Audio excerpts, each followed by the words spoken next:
hunted by many warriors who wished to claim the prize of her head. Many tried, and many failed, turned to stone with just a glance at her hideous face. Medusa was not always considered a monster. In fact, it was quite the opposite. She was the only mortal of 3 sisters born to Phorkys and Ceto, 2 of the primordial sea gods. She possessed great beauty, and many men lusted for Medusa. But out of respect for the goddess Athena, she remained pure, and she would eventually become the priestess of Athena's temple. There were thousands who visited Athena's temple just for a glance at Medusa's beauty. They even claimed that her hair rivaled that of Athena. It wasn't long before Athena's jealousy of Medusa became resent. One day when Medusa was walking along the shore, she caught the attention of Poseidon, the god of the sea, and he was instantly infatuated with her. Medusa rejected multiple approaches from Poseidon, because if she wished to remain the priestess of Athena's temple, she must stay a virgin. Poseidon was in the middle of a conflict with Athena, and he saw Medusa as a possession that he could take from the goddess. Eventually Poseidon grew tired of being rejected by Medusa. He decided that he would take her by force.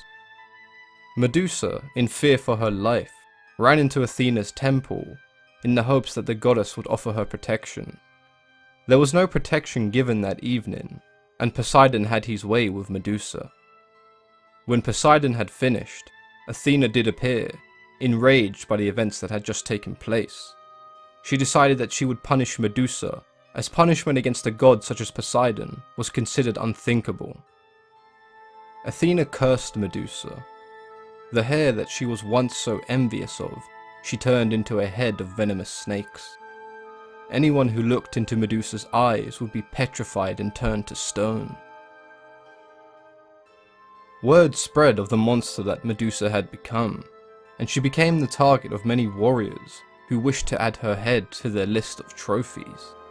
All that tried shared the same fate, being turned into stone.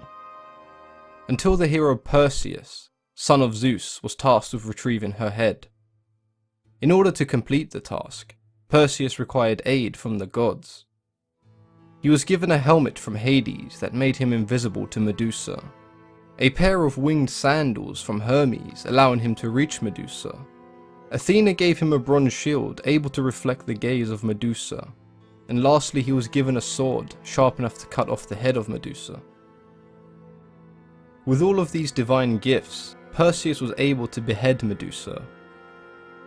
At the time of her death, Medusa was pregnant with the offspring of Poseidon, and from her severed neck sprung the winged steed Pegasus.